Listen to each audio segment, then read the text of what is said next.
All right. If that worked, and I think it did, we're back at with our Call of Cthulhu Shadows Over Stillwater adventure. We've been away for a little bit because of holidays and things like that, but I'm excited to be back. I'm a little bit scatterbrained too, so this should be interesting. I'm Jeanette. I'm going to be the keeper for this game as usual. If you want to help or hinder our investigators who are here trying to solve this question of where this possible killer is who's hiding out in this little town called Stillwater, you can give donations, and there's rules down below in the area underneath the stream to tell you what they can get and for what donation. And also just a reminder that both Vex and Callie still have a success from Katie from a previous game. So those are on the overlay and you have those. And why don't we go around, say hello, reintroduce your investigator for everybody, and then we're going to jump into the game. And I am going to, I'll have our Vivacia jump in and do this because Vivacia had to miss last session. So welcome back. No. Too bad I had to miss last time, but the real world got in the way. And I'm still playing Viola Markward.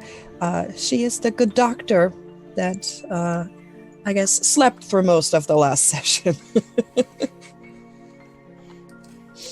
Excellent. And how about D-Sword? How's it going? It's going well, thank you. Hi, everybody. I am D-Sword, D-Sword16 on Twitter. I am going to be playing, again, Solomon, or Sol Henson. He's a Civil War veteran who is trying to track down so. Excellent. And Callie. Hello, I'm Callie. I'm playing Olive Archer. She is a journalist who is just really awkward. In the best way. In the most adorable way. Absolutely. And Vex. Hi, I'm playing Kiyo Higa, a entertainer who was formerly part wow, words are hard. Who participated in the Civil War as well, and just kind of is very small, and also is not scared to punch someone. Fair enough. So we are back in the small town of Stillwater, where this small group has arrived within the last day. They're searching for a wanted criminal, and they've been deputized to bring this person in. And if they do, they're going to make a little bit of money for doing so. And during the course of their first day in town, another interested party arrived with similar inclinations to bring in this fellow. And Kiyo had some past history with Sol. They recognized each other from their past. And so they are now working together. And they spent some time trying to track down where this certain Hank Hanratty might be. And they think now they've gotten some good information. And after spending the evening about town, visiting the various local drinking holes, and also Sol had a very interesting conversation with Roop, the Undertaker in Stillwater, who may or may not actively be making sure he's got pine boxes of correct heights and sizes for everybody at this point, much to Olive's chagrin. All right, so last time you had run into a certain individual named Duncan, and he followed Kiyo from one of the establishments in town to the one where you all are staying. So he left the Buenos Suerte Cantina and followed Kiyo back to the Sweetwater Saloon. And Sol and Olive, in turn, followed him. There was an interesting back and forth, and you've decided to, I believe, use him as a guide to find Hank in the morning? Yeah, that's the plan. As a totally willing, not coerced at all guide. Absolutely. So, you all went to bed. Sol provided a room for Duncan. That Duncan apparently will not be able to leave unless he forcefully gets himself out of there. Let's just call it what it's a cell. Yeah, I provided a cell for Duncan. Precautions were made to make sure that the Hiram fellow, who apparently had bought one of the other rooms, was nowhere near the doctor or Olive's rooms. So Sol took the room in between. And during the night, Sol, you were awakened to a strange sound coming through the wall of Hiram's room is on the other side, and you heard this sort of, and it kind of woke you up, and it took you a couple seconds to figure it out, but it sounds like it's coming from the other side of that wall. So, what do you do? I think he's going to probably get closer to the wall and see if he can hear anything a little bit closer. All right. Maybe press his ear up to it if it's not coming through super clearly. Are you trying to be quiet about this? Yeah, I mean he's walking slowly. He's not stomping over and banging on the wall like, "Oh, shut up with that parcel tongue," or whatever. But yeah, I think I think there's a trick he learned in the military. If he has a drinking glass nearby, he's going to use that, press it up to the wall, and press his ear to it, and see if he can listen more clearly to it. All right, do me a favor and just roll me a stealth roll. But you have it. I'll give you an advantage die because you're sleeping, so you're probably not wearing any boots or anything, so your footfalls would be very quiet. Okay. So remind me, is that the purple or the green? It's been a while. I think it's the purple. I haven't done find this out. in a while. Hey, it's the purple. Thank God for an advantage die. You succeed. Yeah. All right. So you quietly make your way over with the glass. And you put the glass to the wall. Roll me another listen check. This is also with advantage because you have your glass. All right, great. So you lean in and wow, this trick is really amazing. It works so good. Like it amplifies the sound. And you hear that sort of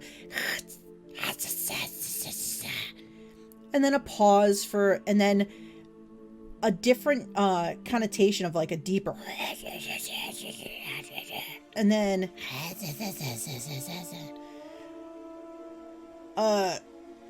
and it goes on like that for the next couple minutes as you're listening. Okay, so this is clearly particularly ominous, so I think that he is going to, while he's listening, at least keep his revolver nearby, just in case anything happens to hit the wall, and he's going to keep his eye on the door, but I don't think he's going to act more than that. He's just going to listen, try to see if there's anything he can understand from the otherwise nonsense. All right, so you continue to listen, and maybe another 10 minutes go by, and this back and forth continues, this louder and then softer variations of this noise. And then eventually you hear sort of a soft thump and quiet footfalls, and then you hear the bed creak and kind of creak again like someone's moving in bed, and then things kind of go quiet. And after another maybe 5 minutes you hear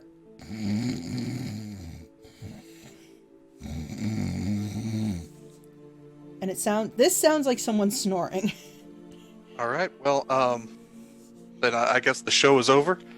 So Sol's gonna try to get back to bed and just kind of keep a mental note, but yeah, he's got a long day of travel ahead of him, so he's gonna try to get some sleep as well.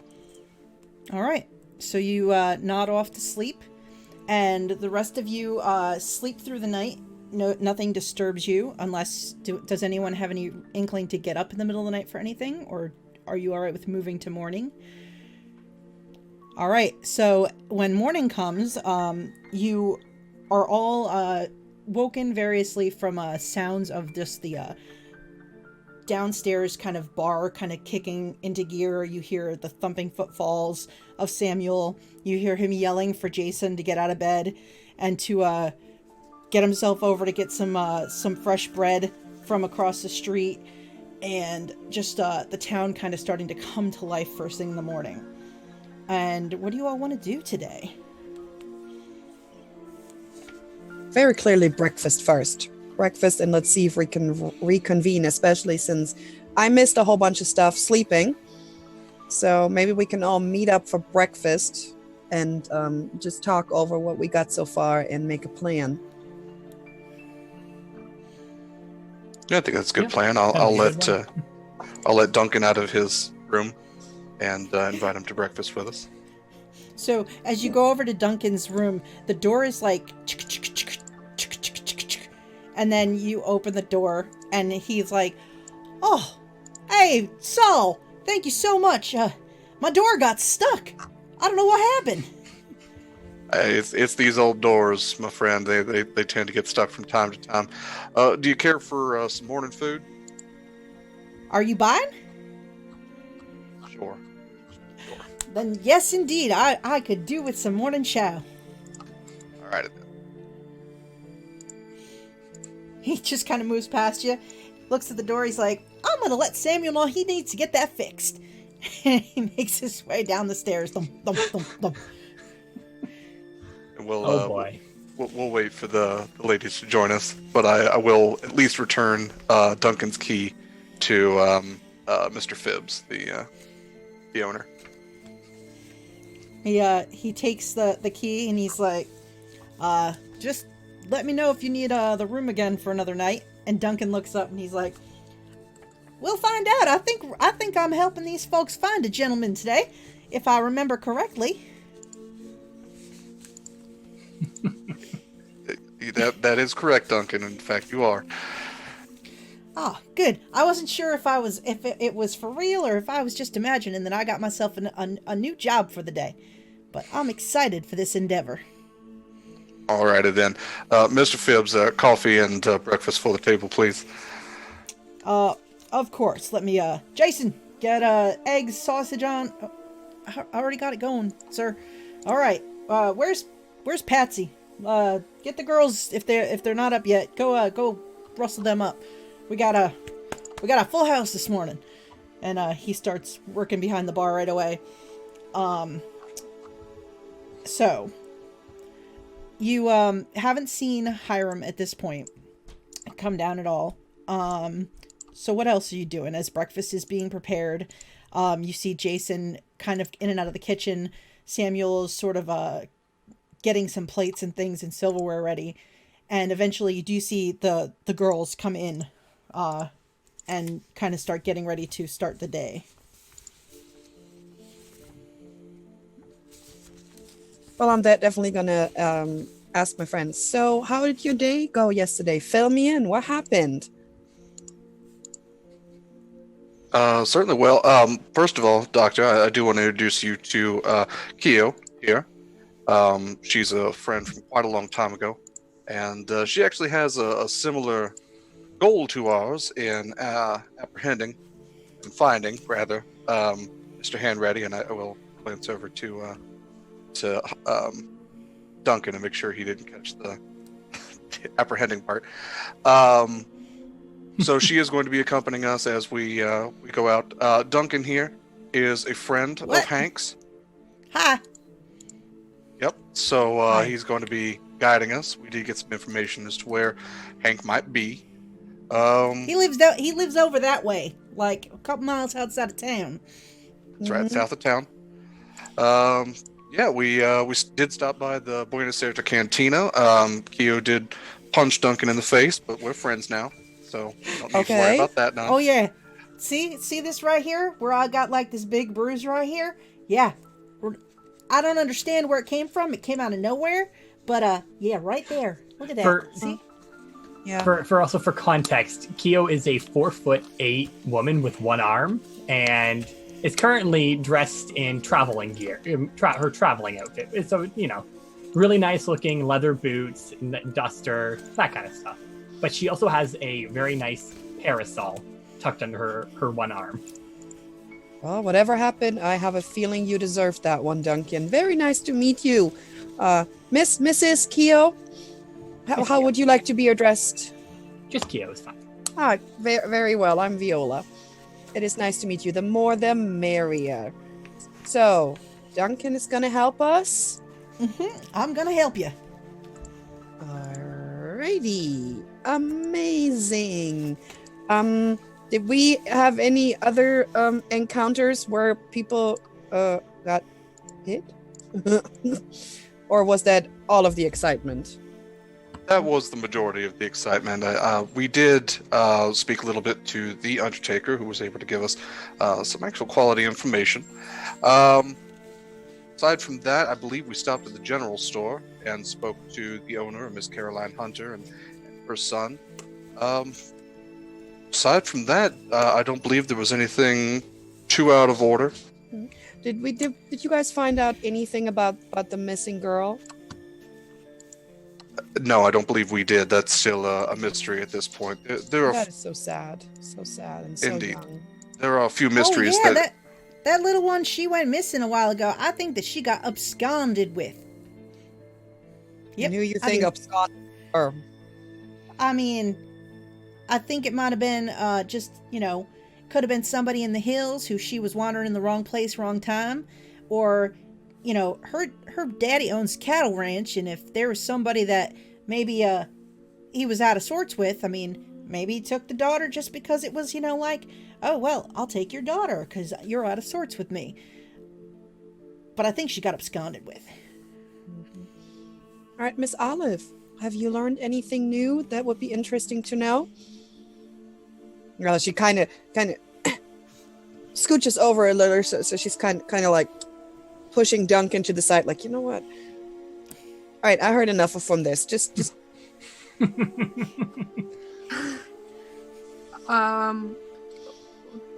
Remind me, Jeanette, what the man shooting off fireworks' his name is? Chen? So that was Li Chen. And yes, you did have heard that he does a usually July 4th fireworks display every year. But you didn't learn I don't think you learned too much else from him. You might have heard a little more about him because you did hear that there's been some recent fireworks shot off within the last week or two. Everybody's just upset about the fireworks, and I talked to the guy a little bit a few days, yesterday, but it was before I knew about the fireworks, so I don't really, but that's it. And those of you who Interesting. were not sleeping yesterday do remember at one point there was an earth tremor that sent everybody sort of tumbling about. The good doctor, you were sound asleep and you slept right through this. I was knocked out. I have found out nothing, but my bed was comfortable. At least that's important to find out. Very, very, very important. I mean, I did talk to the other doctor in town, but we have already exchanged information about that. So sadly, I know nothing new to share. So what do you guys think should be our starting point today? Well, we got our nice guest. We got our nice guide here. Might as well make use of that. Very well, Mr. Duncan. Where do you think we should start? Well, I know that Hank, and he's staying with his sister, and he helps work in their mine that they got there on their property, and he's really helped out. He's almost helped double their monthly profit by helping his brother-in-law there. So he must be a real good worker if he's bringing in twice as much money. He's also good at holding his drink and hell of an arm wrestler when you get him going.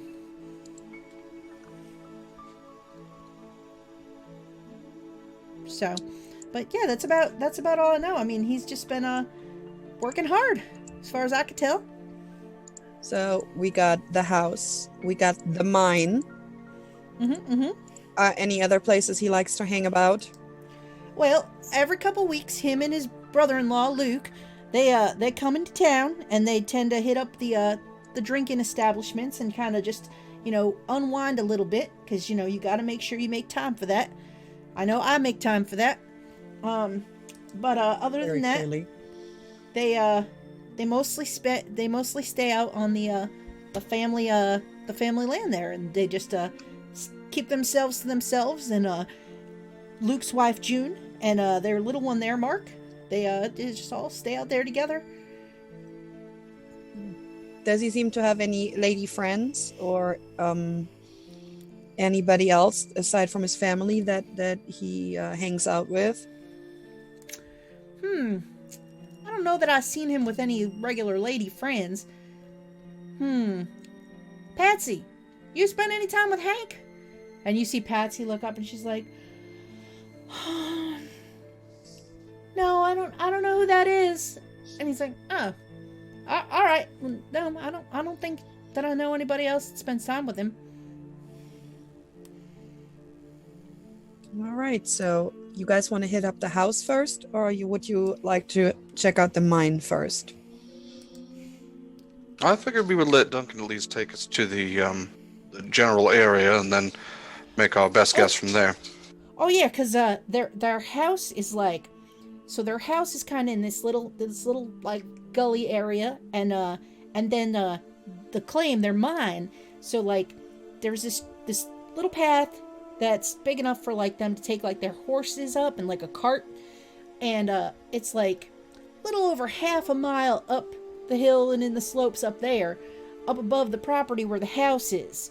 And so the mine's kind of tucked in up there. So I think Luke bought the claim, and then he built the house below the claim, so he bought the property below it too. So he had a place to stay and and now he's got his place to work all together. So it's real convenient, like. Yeah, so we would have to pass the house anyways to go up to the claim. Sounds like it. Yeah. So Yeah. house would probably be our first shot then. Yeah, and let's be careful. We don't know what he's gonna do once he sees us. Go check on that guy. Which guy? The guy upstairs. The sleeping early. The weird guy? The weird guy. I would keep my distance if I were you. I happened to hear him making some strange occurrences in the night, and the man talks in his sleep. There's not much else to it. He makes some weird voices and snores incredibly loud. But yeah, besides that, there's something off about that human being, and I would. Well, if he's that suspicious, should we ask the proprietor to keep an eye on him while we're gone, just to see what he's doing, if he's that suspicious? If you're really worried about him, that's fine. I mean, like I said, there's something off about him, but he doesn't seem to be connected to Hank at all. But we certainly could if it's a concern. Well, I don't know who he is, so he had an if awkward Olive is interaction. concerned about him, I'm concerned. Well, I mean, our conversation yesterday was odd. So, I mean, I don't have any like carried feelings toward the guy or anything, but like, you know, I'm gonna make sure that he's okay, like if he's not dead or something. Absolutely. There's enough mysteries and strange occurrences in this town as it is. It doesn't hurt to keep our eye on at least one of them. And I'll call over Mr. Phibbs and ask him just to check on Hiram, and if he tends to come or go, just keep note of it. Oh, Hiram, yeah, he came down early this morning and wandered outside, and I don't know, he left me another $1 to reserve him another room for tonight. So he's planning on staying again, but he's out roaming somewhere. He got up pretty early before the sun. Well, he did say he had a claim. Perhaps he's working hard today. One can only hope. I don't know, usually he stays in town for a couple days and then he heads back out. So he's probably just stretching his legs first thing. Maybe he's getting something to eat, you know, at the cantina instead of over here, or visiting. Who knows? Hiram's he's an odd fellow. True words have never been spoken. All right. Everybody set then? I'm ready. Fantastic. All right. We'll head on out. All right. Are we taking your fancy wagon with your fancy horses there, ma'am? Oh, that should probably stay here. Oh. I never got to ride in a fancy carriage. Kiyo will look to Sol. Think it's a good idea or no? It's up to you. I trust your judgment. I think that especially if worse comes to worse and we do have to go to the mine, your carriage would probably not do well on a small uphill trail. So Okay. single horse is probably best. Maybe we can give Yeah. Duncan a joyride later if he. Oh, all right. Yeah, that'd be fun. Can I ride, like, go around town a couple times in style, see if I run into anybody I know so they think I'm important now? Let's see how to take it. All right. I'm all for that. So, yeah, so well, I'm gonna need to get a horse at the livery. I'll have to, unless I can ride double with somebody. Or you got an extra. No. We can get you. We can get you settled up for a horse. All right, because I mean, $10 is a lot to rent a horse for a day, and you know, I mean, that's a bit of money. You kind of see Kiyo sit there for a moment and just kind of nodding. I have an extra if you want. One of the ones that can't pull the cart. Well, all right then. Then nobody's got to spend $10. Thank you very much. Sorry that we got into fisticuffs yesterday. No hard feelings about that at all. Oh. And she said as she kind of walks off to head to get her horses. He just starts following Kiyo, just kind of strutting along. You also get to see that she has a nice. I can't remember how many people is this thing. I can't remember how big the Surrey is. I believe it was 4. I think it's like a people could ride in 4-person the cart. carriage. Yeah. Like one of those open air, like fancy. It's definitely nice. Like Duncan's definitely very much interested in it. So, you collect your horses, Kiyo, and the rest of you did leave your horses at the livery, so you can go back and you can collect your horses and get ready to ride out. Duncan, at least Kiyo, he seems like he is capable as he saddles up the horse and like checks the stirrups and stuff and checks the saddle and everything like that. So she is keeping a very close eye on him though still, because she doesn't trust him. You actually see him at one point, like when he thinks you're not looking, like he checks the saddlebags to see if there's anything in them. There's nothing in there. All of her kit is on her horse or with her. Yep. So and she still has her nice parasol kind of over her shoulder now, blocking some sun. He's like, that's actually a really good idea. You know, the top of my head always gets real tender when I'm out in the sun too long. So having something to protect yourself from that is probably really smart. Like sometimes I'll forget my hat and then I go the whole day and then my head hurts for like the next week. Kiyo kind of just nods a bit quietly now and just continues making sure she's checking on more or less, making sure her weapons are also in working order too. You see him as he says that about his hat. He's like, and he kind of walks back over and looks around and goes over and picks his hat up inside the saloon from under a chair, pats it off, puts it on, walks back out, mounts on his horse. All right. And she'll look to the rest. I assume we're probably going to ride over, get them their horses, and then head out. Mm-hmm. Yes, so you head over to the livery, which is right out by the road that heads out of town. And Duncan says, yeah, it'll probably just take us a little bit. Like I said, my guess is it's about 5 miles or so there. And so we should be there pretty lickety split, and then we should be back not too late in the day before sun's coming down. who knows? Maybe June will have something nice that she made, like a pie or something. She's good. She's a good cook.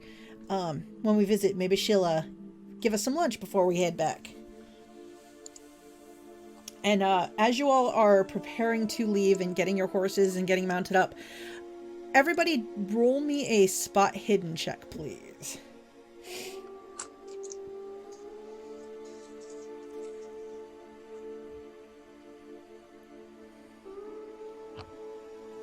I failed. I failed. Okay.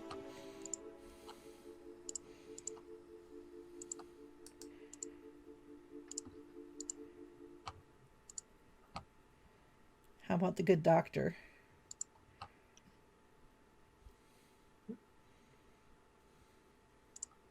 Good doctor's muted at the moment. Indeed. I don't know that. Oh, there we go. All right. So, Sol, you are the only one to notice. Wow, Vivacious. Those are two very crazy rolls. You're muted at the moment, too.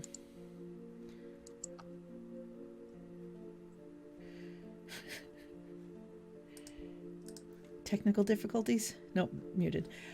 So, Sol, you notice back down, like, the main street where you came from, coming around one of the corners, just walking along, you see Hiram kind of strolling along, and he walks a little too close to a couple of dogs that are kind of laying, just sunbathing this morning. And as he sort of goes by, and the dogs are they look like they're kind of half asleep as he's walking up. And out of nowhere, they both sit straight up and sort of snarl and bark at him. And you see him kind of like do a little bit of a quick like dance away from them. And you can't hear him from where you are, but you see him point a finger at them and like he's admonishing them, and they keep barking. And he kind of throws his arms up and just turns and starts walking away. And the dogs are still barking at him as he goes.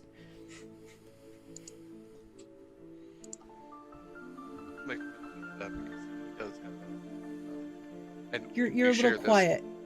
What was that? I will make a mental note of that, just because I think Sol tends to have the idea that dogs can tell a person's character. He tends to hold that belief. So, yeah, between last night and that, I think that and of course the very strange conversation with Olive, I think it's only cementing that maybe keeping their distance from him for the time being is best. All right. So, Duncan says, "All right, let's go. Looks like we got a nice day for a ride." And he is like, "Giddy up, horse." And let's see. Is he any good at riding a horse? The horse goes in like 3 circles, and he like kind of like holds on to the horn of the saddle as he's like not really in the seat too well at first. And he actually almost sort of falls out of it. And then he tries to right himself. And he points the horse back in the right direction. And it's like, no, all right. Yeah. And then he kind of gets him off to a trot and starts heading away out of town. It's all right. I've done this before. Kiyo's giving him a pretty judging look. He cannot see you. He is riding away from you. It's clear to everybody else in the group who can see Kiyo that she is giving him a very judgmental look. Yeah, the doctor just does the eyebrow thing, like,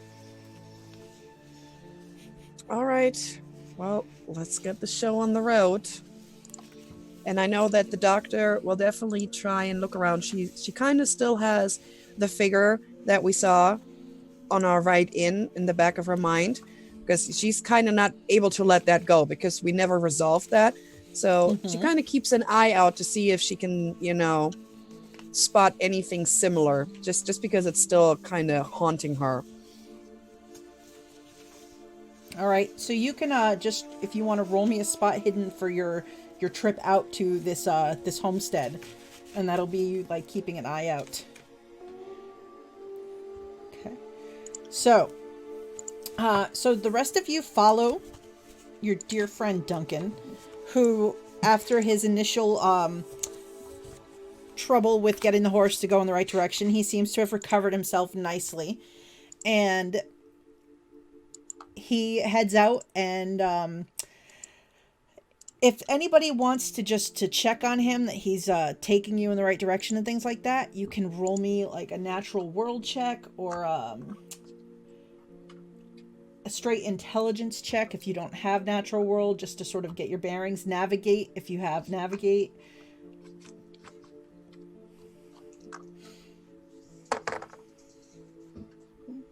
Nope. What would it be if I don't have the skills? You just said int? I would say a straight intelligence roll. All right.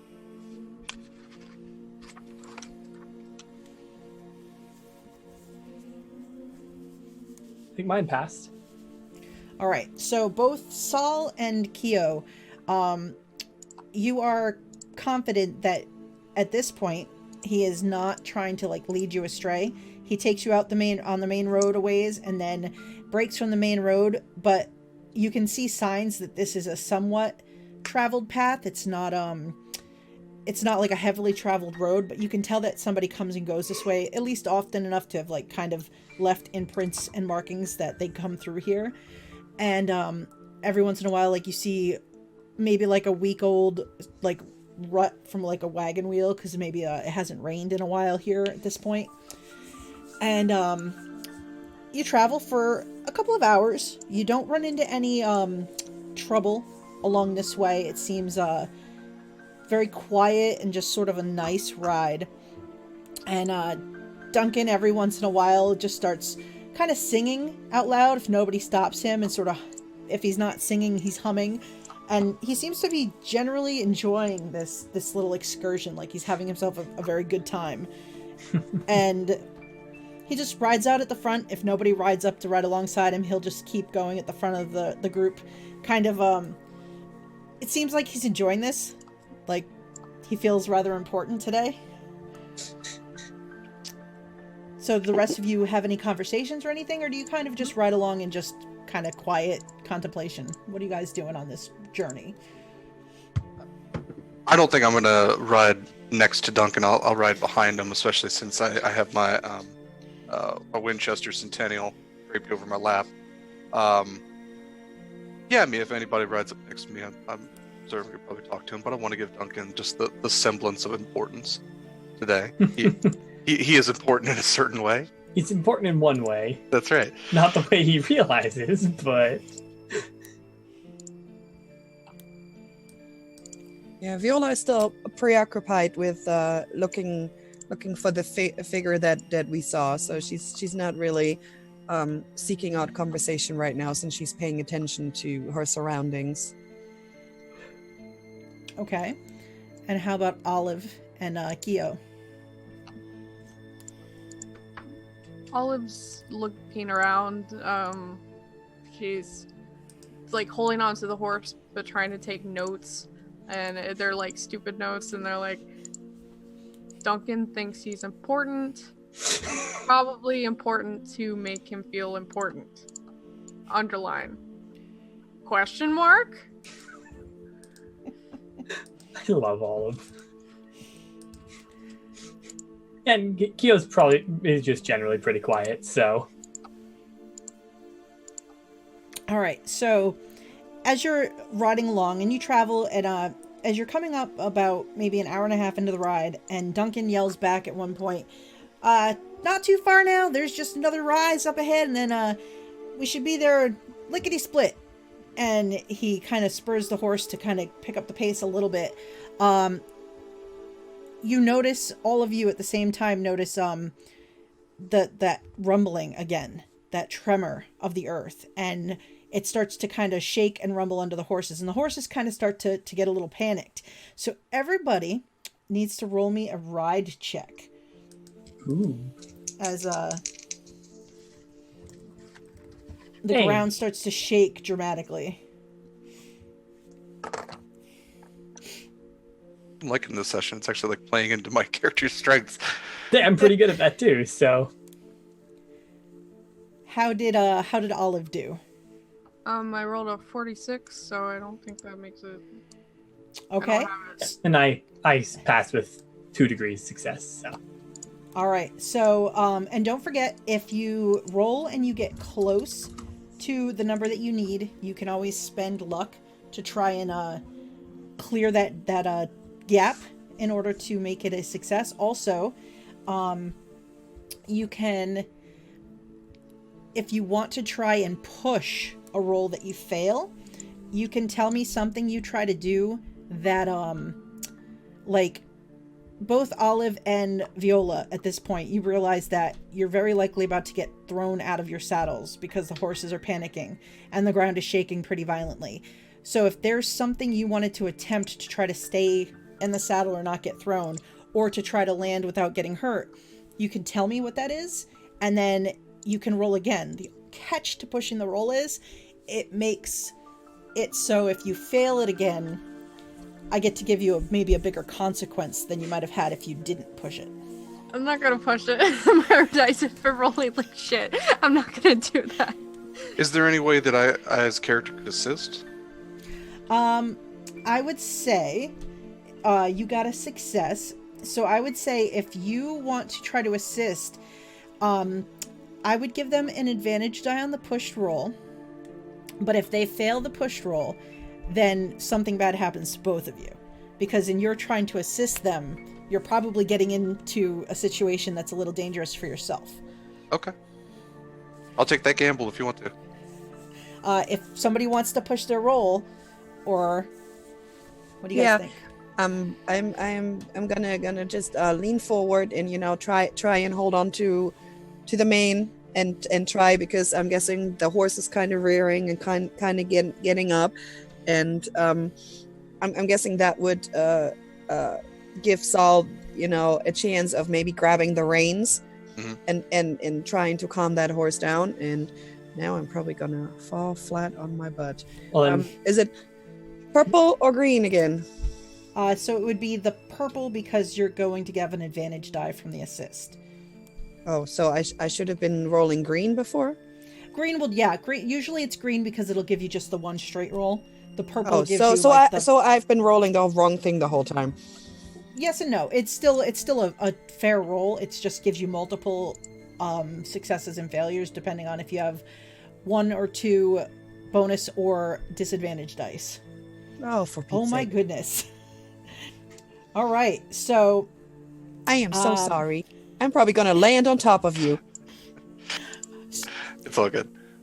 So as Kiyo and Duncan manage to rein in their horses, Kiyo, you watch as Sol realizes that the good doctor, Viola, is in trouble, and sort of turns and tries to grab for the reins. And you see Olive just, her horse rears up, and Olive sort of just disappears over the back of the horse. So I need all 3 of you who are in trouble to each of you roll me a luck roll.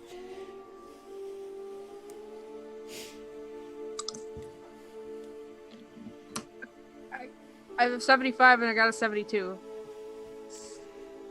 Yeah, so, and you can't spend luck to make your luck roll because it just makes it lower. So that's fine. All right, so, oh my. All right, so, Dice is not with me today. this is true. So Sol, you are, you reach for the reins of the horse, the doctor's riding, and as you do so, you lose your grip on your own horse's reins and you sort of are pulled free from your saddle. You get yanked out and you sort of like fly off and land in the dirt, kind of rolling away quickly so that you don't get trampled by the 2 horses. You see the doctor go off her horse, and you probably hear Olive make some kind of noise behind you, but you can't see. So you manage to kind of like tuck and roll and end up laying in the dirt. You're a little bruised, but you're not injured at all from the fall itself. You kind of have learned how to fall from a horse. Olive, you go flying off your horse and you sort of land in an area of like these prickery shrubs. You just get tossed off. Roll me a d4, please. 4. There may be a you take, so you're going to take 4 hit points of damage. Oh, okay. As you hit the ground, and you get scratched up by the branches, and you also kind of hit your head a little bit. You watch as your notepad, or like kind of in your pencil, fly in 2 different directions, and things go dark for just a second before you're like blinking, looking up at the sun. Viola, you also get kicked off your horse. Do me a favor and roll me a d6 as you land where the 2 horses are very much in danger of like trampling you as they're running. All right, so you do get kicked a little bit as you land by your horse as it panics and sort of runs ahead. But you manage to sort of tuck and roll and keep your head kind of covered up, and you kind of look around and kind of check, and you don't think you were seriously injured, so you just take 1 hit point of damage.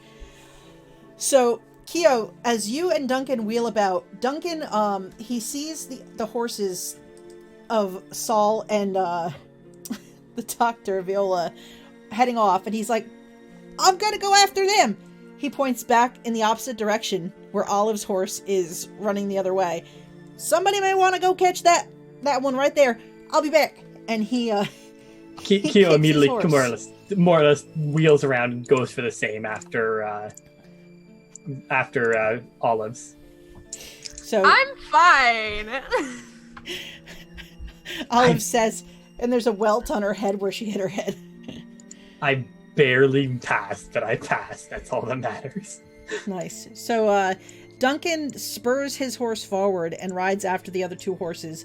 He vanishes from sight for the moment. What are the rest of you doing as you're all sprayed out on the lawn?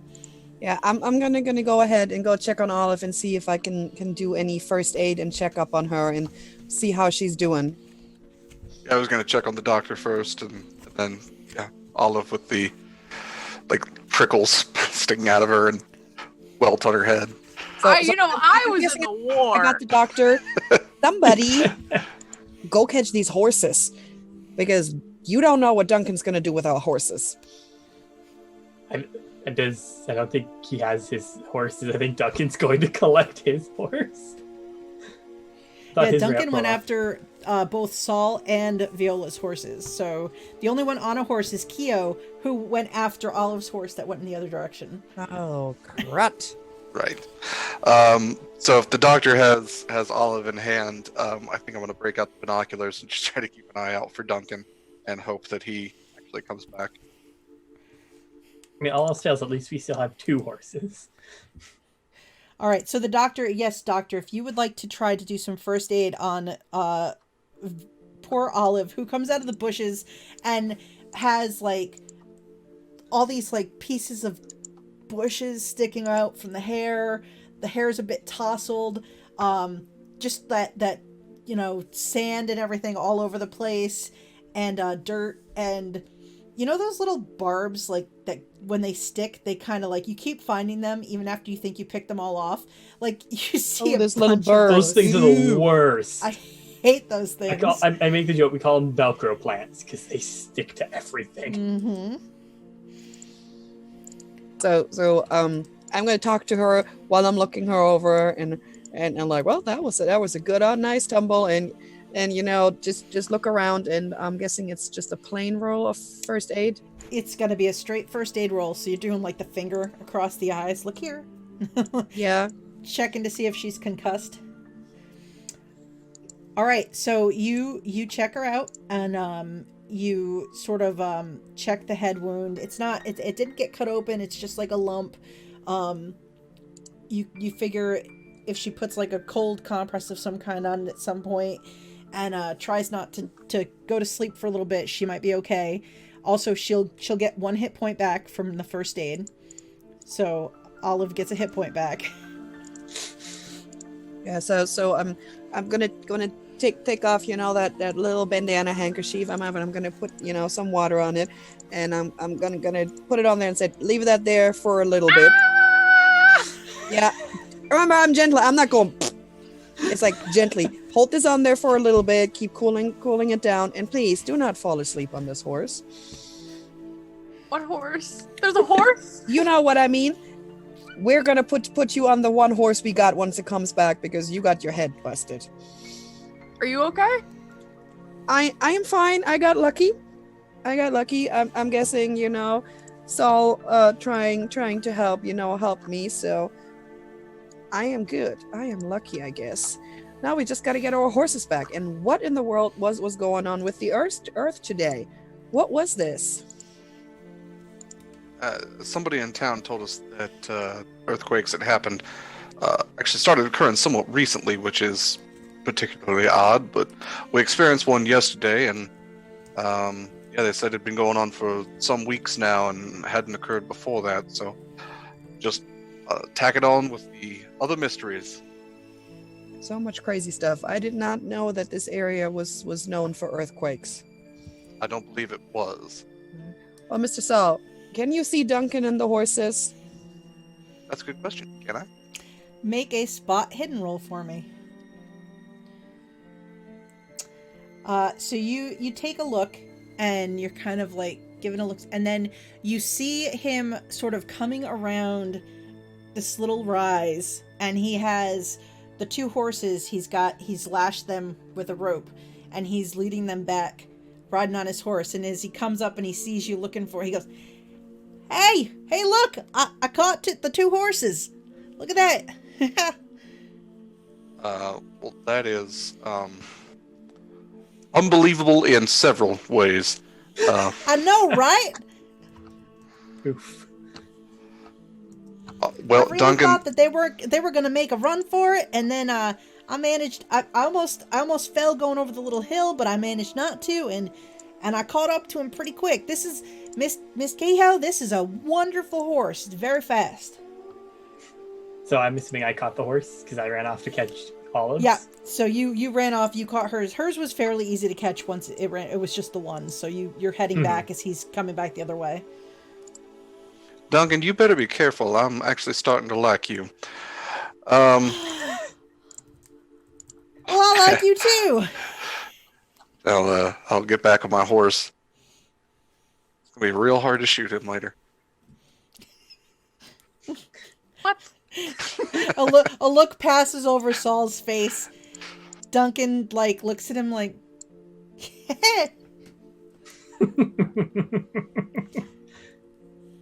Good news, I was right about this little hill over here. When I went over it to get the horses, I could see the little homestead right down the slope down that way. We're almost there. That's mighty fine, Duncan. Does anybody have any open wounds? I do have a bottle of whiskey if you need to sterilize anything. I got an open wound. Damn it, Duncan, that's a good one. Thank you. That was amazing. All right then. Well, let's see if we can't find Hank. All right. I'm glad nobody's seriously injured. Miss Olive, are you okay?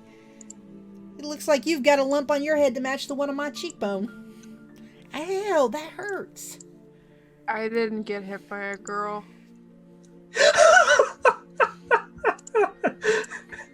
He blushes. How much damage? I don't remember how much damage did I do to him last session with that that's punch. a good question. It was a decent amount of damage. It was a sizable amount. I mean, you Yeah. knocked him flat.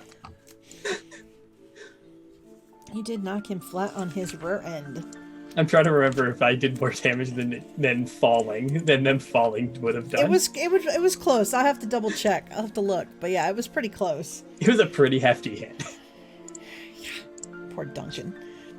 So he looks over and he's like, Doctor, how are you feeling? Did you get trampled?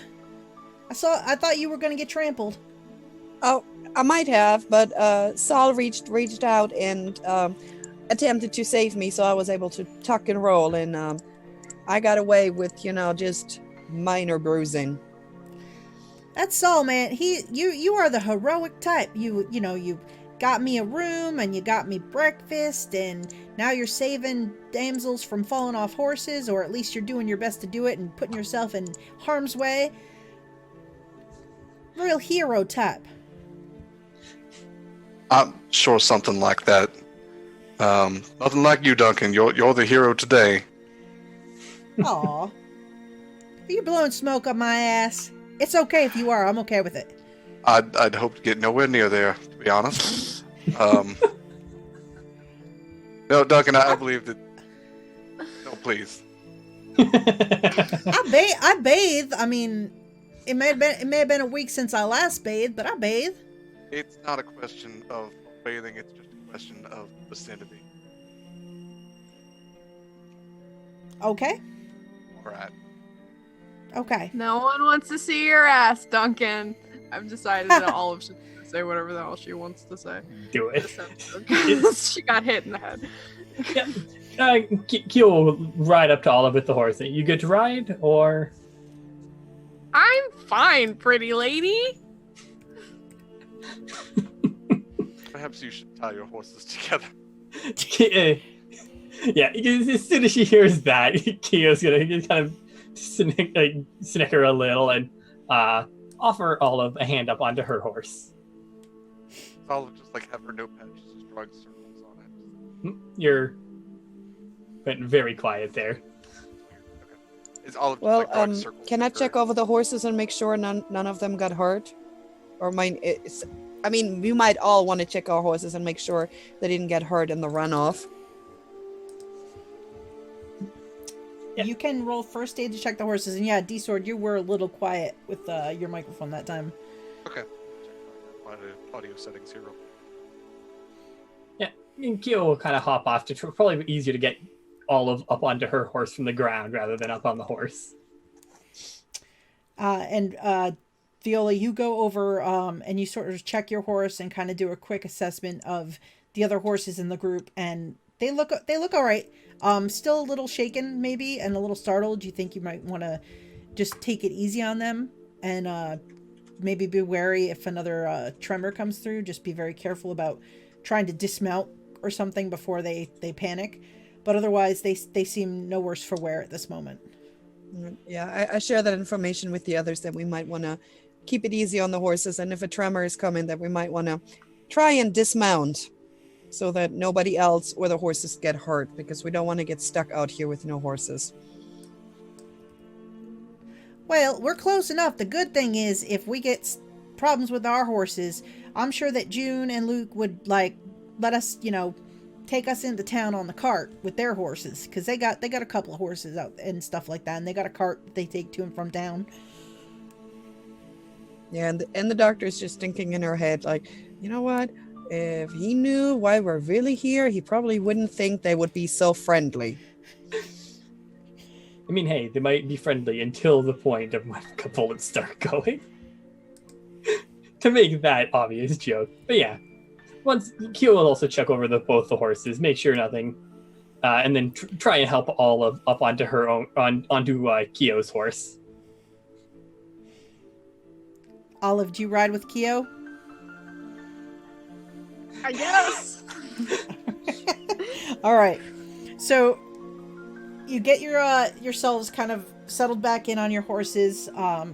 Olive's horse is still tied by the rope, now tied to Kiyo's horse, and Duncan heads in the direction of the homestead where he pointed.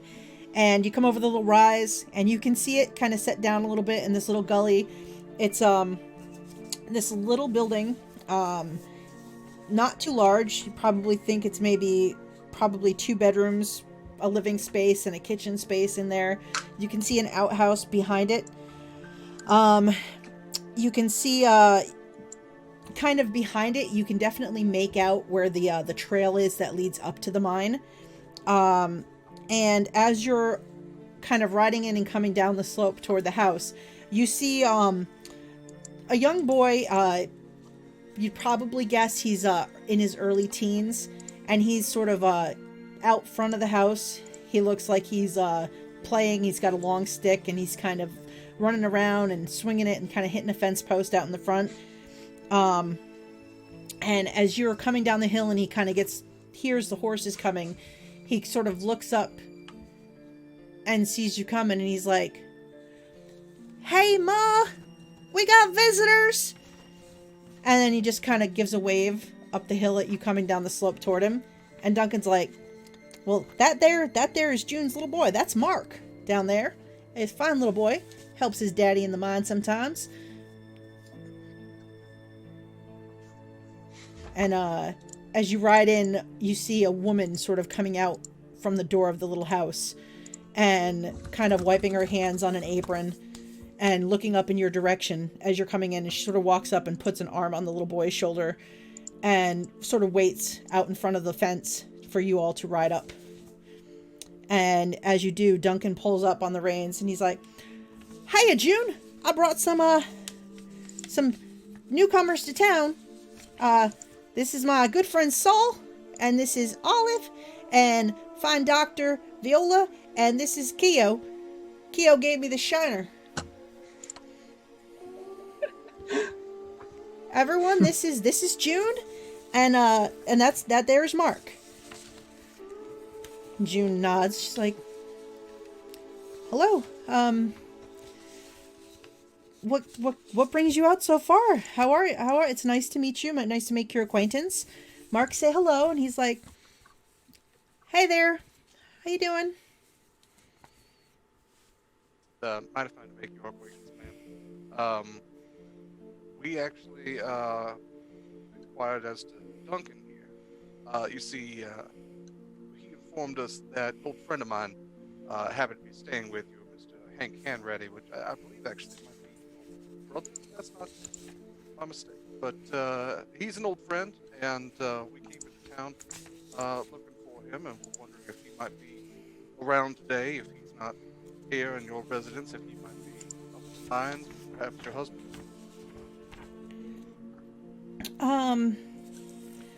Well, yeah, Hank is my brother, and he has been staying with us for a while now. He's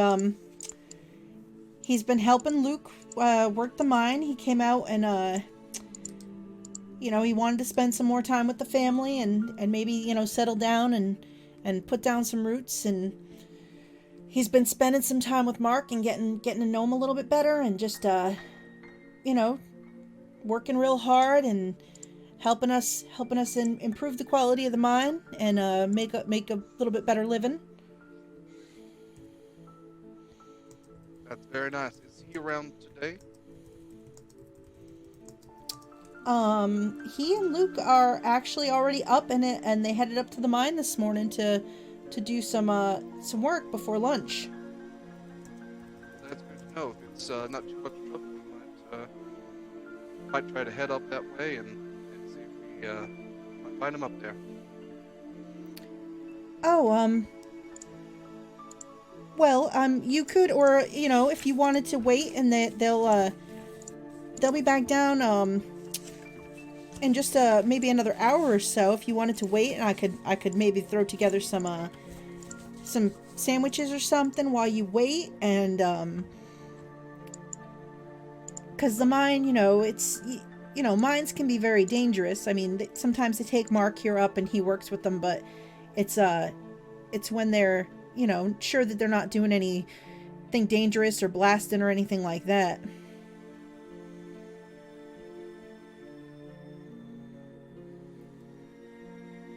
Well, I mean, I personally wouldn't mind waiting for them. What does everybody else think? I'm just kind of waiting for. Sorry, I'm waiting for Derek to get the headphones back on. Mm-hmm. 'Cause I don't know how much he can hear.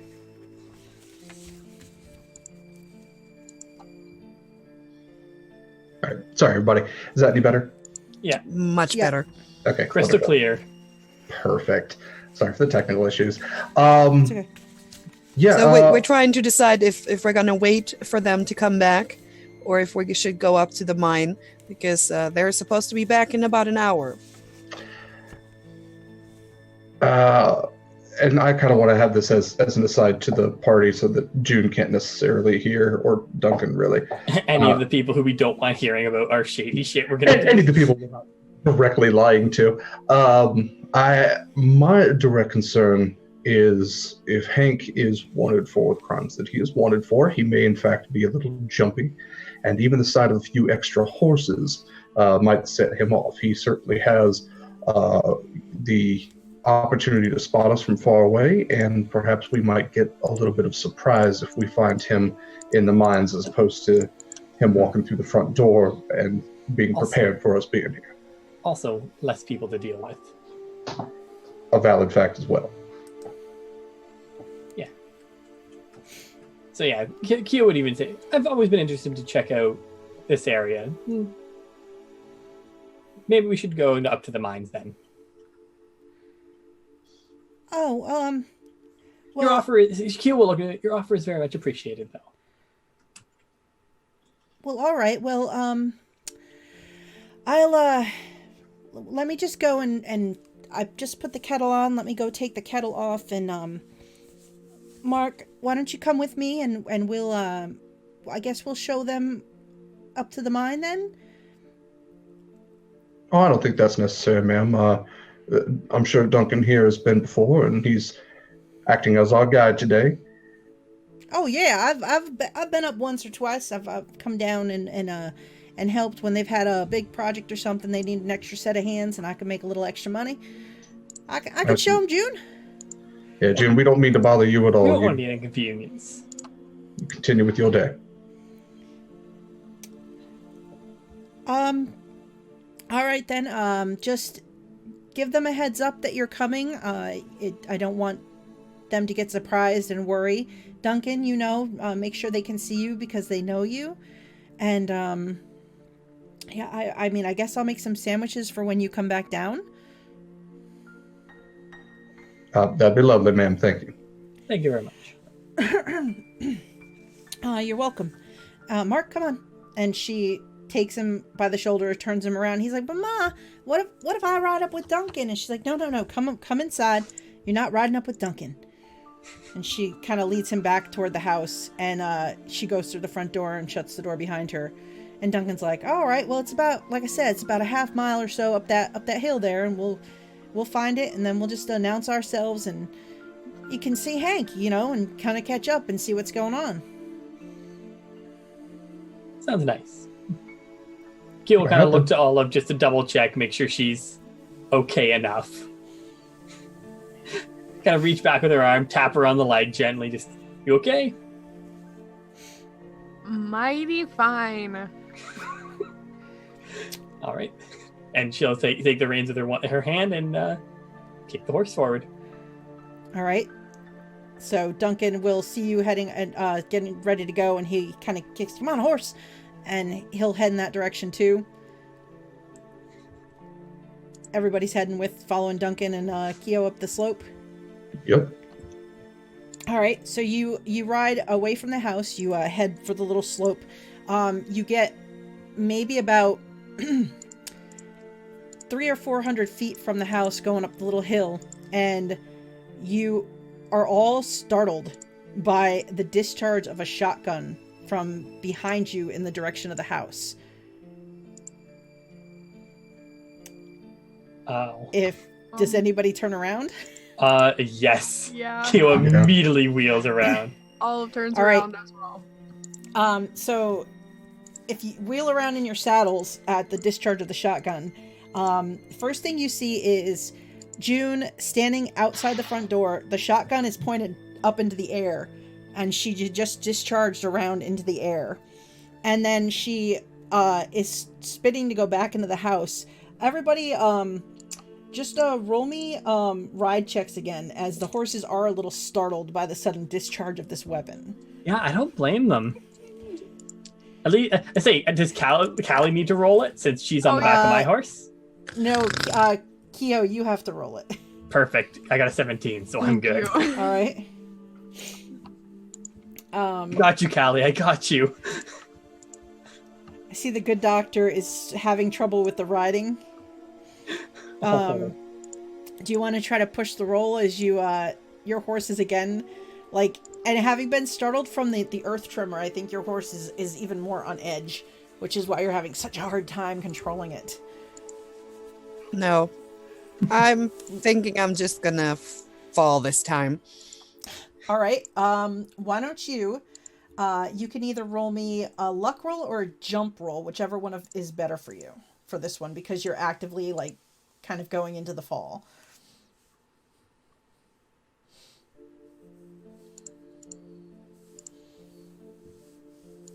I don't want to look. Oh. Oh, All right. Just roll me a d4. which is not your lucky day. No, only if I take care of others, right? Mm-hmm. Oh, that's your... Ooh. All right, so you come flying out of the saddle. You try to sort of control the fall. You hit the ground hard and kind of roll back down this little bit of the rise that you've already gone up. Your horse bolts up the path, kind of past Duncan, who has wheeled about in his saddle and is looking back at June, just agape, mouth down. And then, like, slow motion, kind of like his eyes roll to where you're falling, like, oh my god! And in the same instant, June is, like, stepping back through the front door that she had come out of and is, like, shutting it. And those who were looking can just see Mark's little face, like, behind his mother, surprised as she sort of shoves him back and shuts the front door. I can make a guess at why she did this. Could I roll to see if Kiyo can kind of make out why she did this? Do you want to roll me an intelligence roll for an idea roll? Sure.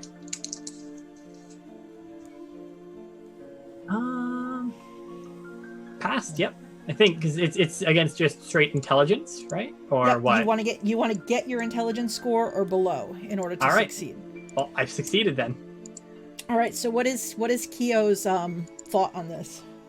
She's thinking this is a warning for the people in the mines.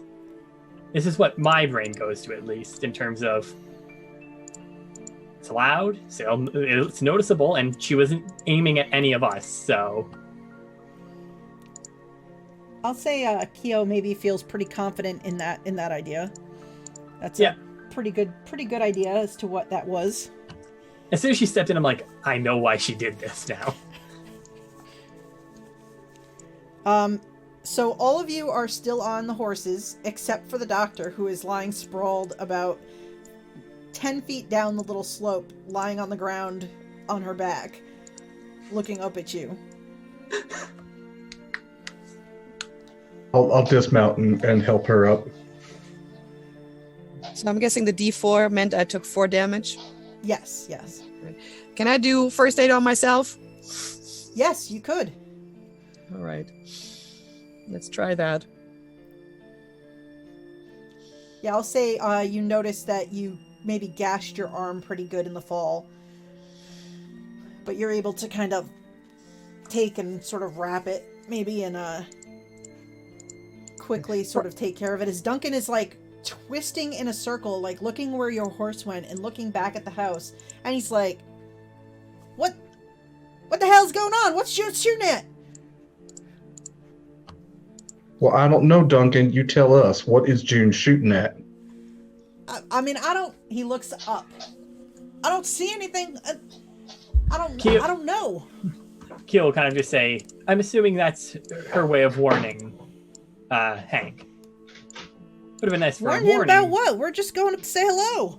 She did warn us to warn him. Though it would have been nice for her to have given us the warning if she was going to do that. Yeah, a little heads up before you shoot a shotgun off behind a bunch of people. I mean, Lord, I almost pulled my gun and fired back. I thought I was getting shot at. And Kiyo kind of looks looks over to Sol, just kind of gives a nod, like be ready. Yeah. Can I read Duncan at all and see if he's being genuine about this? Make a psychology roll. Oof, okay. He seems very put off and startled by the whole situation. Okay. All right, everybody. Well, we're acting friendly and they're already shooting at us, perhaps just keep your eyes and ears open. And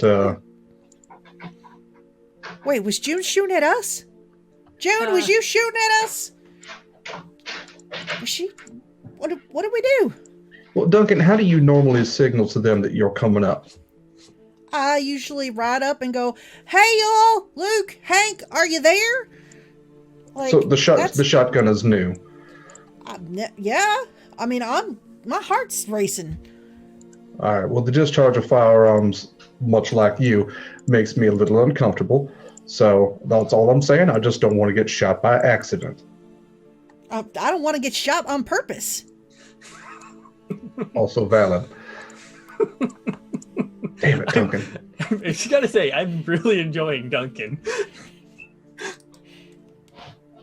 Do you feel bad for punching Duncan him? is our Not new in the mascot. slightest. I don't feel bad for punching him in the slightest, but goddamn, does he have some jokes?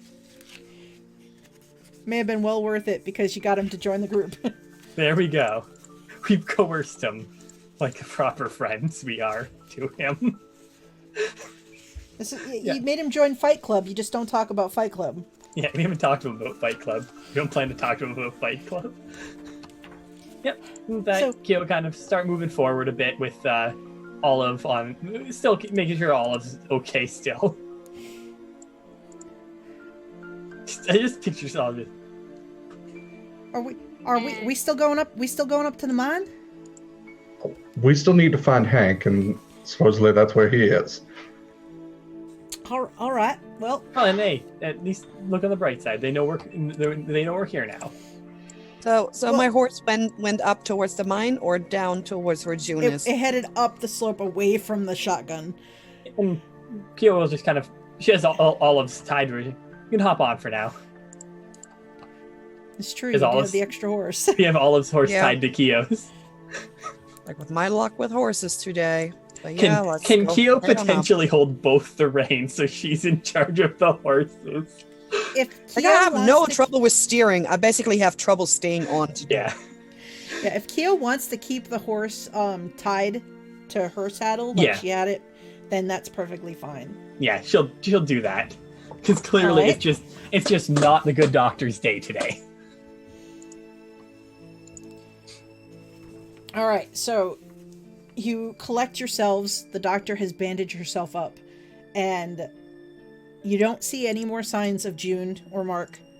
She went back in the house, shut the door, and hasn't come back. You don't see in her window. You don't see her coming back out. So you turn and you head back up the slope, heading toward the mine like you were planning to before. There are no more discharges of shotguns behind you as you kind of go up over the rise, and you kind of leave the house kind of a little out of sight as you're kind of going up, and the trail kind of winds a little bit into the little sloping hill here. Everybody make me listen checks, please.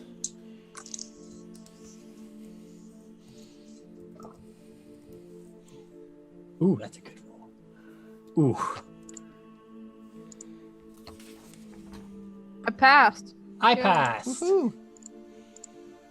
All It's right, just not so safe day. So Duncan, Olive, and Kiyo, you hear the sound of horse hooves coming at a solid clip, kind of heading toward you first. Solomon and Viola hear them a couple of seconds later, but the three of you are kind of first to hear them coming in this direction. What do you want to do? Well, horses are coming towards us. I think he's out of the mine. They're coming towards us. It sounds like they're coming down the slope from up above. Okay. Yeah, I think he's gonna have his rifle ready. Kia's kind of reaching to her shotgun.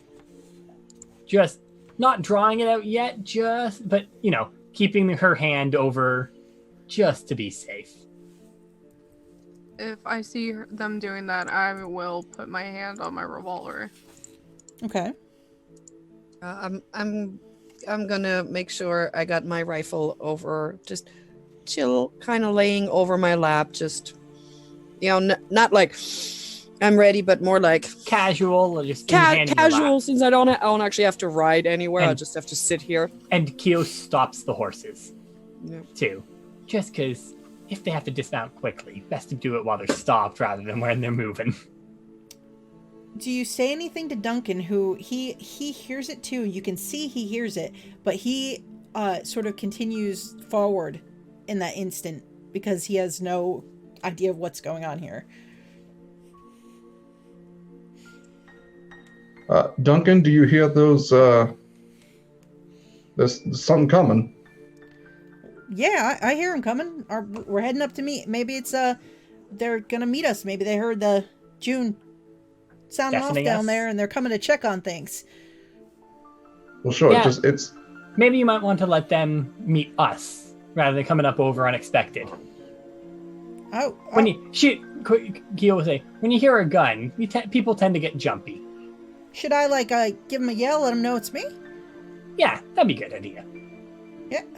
Hey, Luke, hey, it's Duncan. It's Duncan. You know, from town, Luke. And you hear a voice come up over the hill. Duncan, that you? Yeah, it's me. And you see the first of two horses kind of clear the rise first, and on the first horse is a middle-aged man. He's kind of weathered looking. He's got narrowed eyes. He's wearing sweat-stained clothes, suspenders holding up his, pants. He's got a button-down shirt. He's got a weathered-looking hat on his head. He's pretty lean. And he comes up over the rise, and you can see he's like, Duncan, and none of you recognize this fellow. But then coming up kind of over the rise behind him is another man, maybe a year or two younger than the first. This one is big fellow. He's got a big build. He's kind of thick through the chest. Very tall. I mean, being up on the horse in the saddle, he's very commanding figure. Dark eyes. He's not wearing a hat. He's got kind of a short cut hair. And he's wearing just some old trousers, a set of suspenders, and he's just wearing like an undershirt for a shirt. He looks like he's kind of been working and sweating too. And he comes up over the hill, and both Sol and Kiyo, you recognize the figure.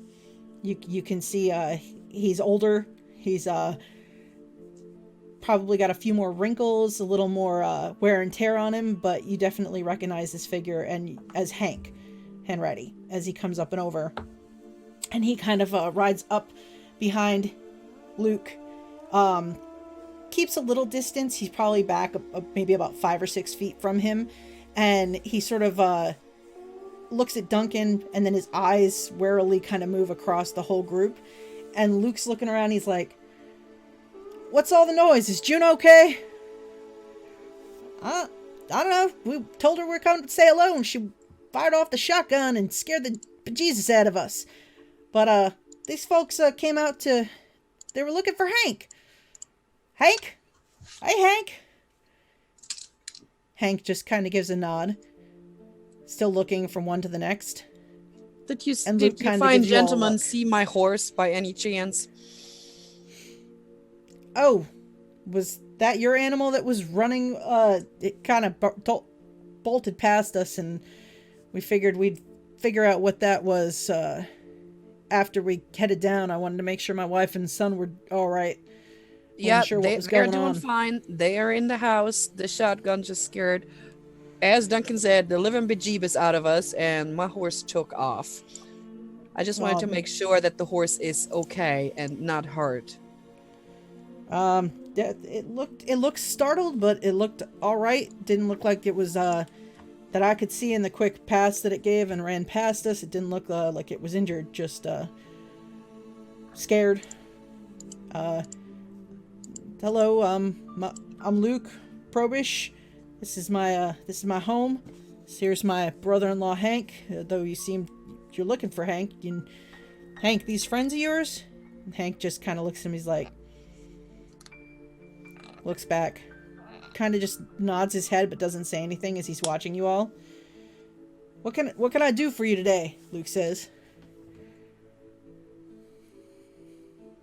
Well, Luke, it is nice to meet you. Nice to meet you. We've had a mighty weird day in between the interactions with your wife down the hill and several other things. I suppose we might as well cut right to the chase. Hank, we came into town and we're hoping you might come back to town with us. We asked your friend Duncan here if he might direct us to you, and he was kind enough to do so. And we very much appreciate your cooperation. If you might be so kind as to ride back with us into town and perhaps answer some questions for us, and if you could do us the courtesy, that'd be mighty fine. What is it exactly that you're looking for me for? You know, I don't want to leave my brother-in-law here short-handed. We've got a lot of work on our hands, my friend. Oh, I absolutely understand that, and perhaps to actually remedy that, Duncan here might be able to work in your stead. But you see, we were sent here. Well, Duncan, you said you'd worked here a couple of times before. You know Luke. I'm sure you'd be able to help him out. I'm not wearing my mind-digging outfit today, and I thought that we were hanging out and I was going to get to ride in that fancy carriage when I got back. Oh, that's absolutely right. Well, we'll figure out a solution nonetheless. You see, Hank, there's been some word of perhaps some indiscretions on your part. We just want to clear that up and do that as quickly and peacefully as possible, if you understand. Well, I mean, all that happened a long time ago, and I've changed my ways, and I found peace in my heart, and I've come out here, found my family again, and settled down, and making a life for myself, and making better choices than I did when I was a younger, more hot-headed individual than I am today. And I think that something should be said for a man who's found his way to making himself a better person, and maybe he should just be, left alone to continue being that better person he's become, if you know what I mean. I do, sir. All that may very well be true. No, hold on, my dog is scratching. It must be Hiram. Hiram's bothering him. Uh-oh. Oh God, he's come to visit you. Oh, great. She'll just be nosy here instead. So I completely respect your stance on things. However, as cool-headed men, you must understand that a man's debts do follow him through life, and we must all answer for what we've done, and perhaps your actions of late can be taken into account for that sort of thing. But I'm here to enact sort of justice, and like I said, sir, I believe that you'll be coming to town with us regardless. I would just like this to be as amicable as possible. Luke kind of looks between you and Hank, and he's like, I know Hank hasn't always been a God-fearing, law-abiding figure. I understand that, but he really has tried these last couple years to sort of be a better person. He's bonded with my boy Mark, and he's been a real good brother to his sister June, my wife. And without Hank, we wouldn't be doing as well as we've been doing. He's really been a kind of a godsend to us, and I think that should count for something, my friend. People make mistakes, and I like to think that perhaps those mistakes can be kind of washed over. Hank, sure, he did some stupid things. He made some bad choices, but nothing that can't be forgiven, right? Hank, he's a good man at heart, Absolutely, so forgiven by a good Christian man as myself, absolutely. But the law is the law, and neither you nor myself are judges, and it is the law to which we must respond in this case. So, Hank, I'm going to have to insist at this point. We do need you to come into town with us. Can I roll like a persuasion roll? Sure. So Luke looks at Hank, and he's like, well, Hank, he says, you know, if they got good reason to take you down to the town, I mean, Marshal Whitman, he's a good man. I'm sure that if there's anything to this that you can be let off without, you know, maybe with a warning. I mean, did you do something recently and Hank's like, no, I haven't done anything, Luke. I've been well behaved and just trying to do better. I don't want to cause y'all any trouble. And Luke's like, well, no, I mean, that's why you should go with him and clear this up. You know, I mean, I'm sure the law will be on your side, because it can't be a transgression that's that bad. And everybody make me a spot hidden roll, please.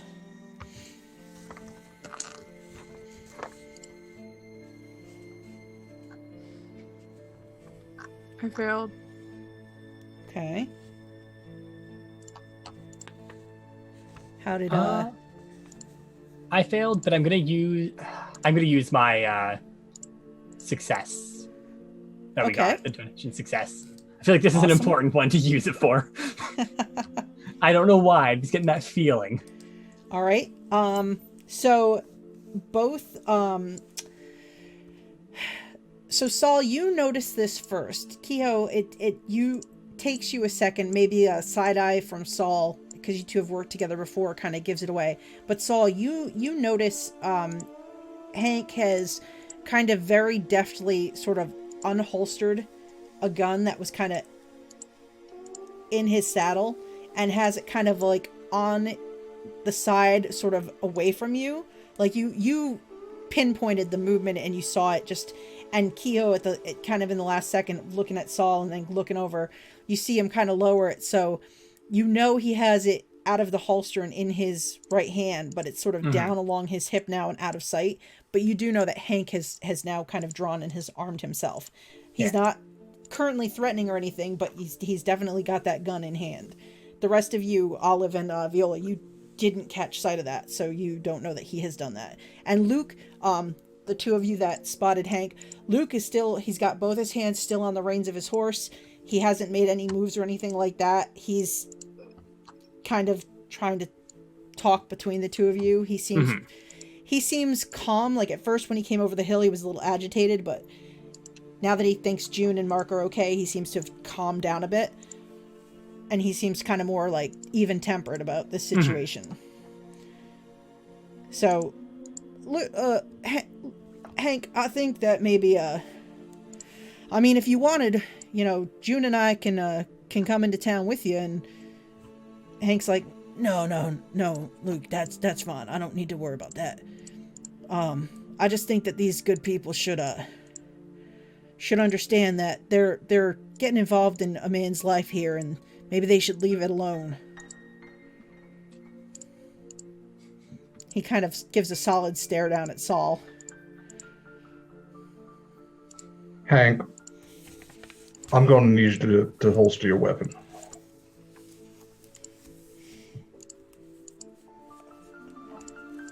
Weapon, my friend?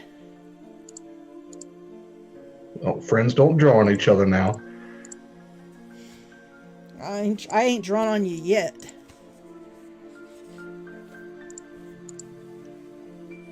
Hank, if you don't put your gun away, I'm going to take it as a threat.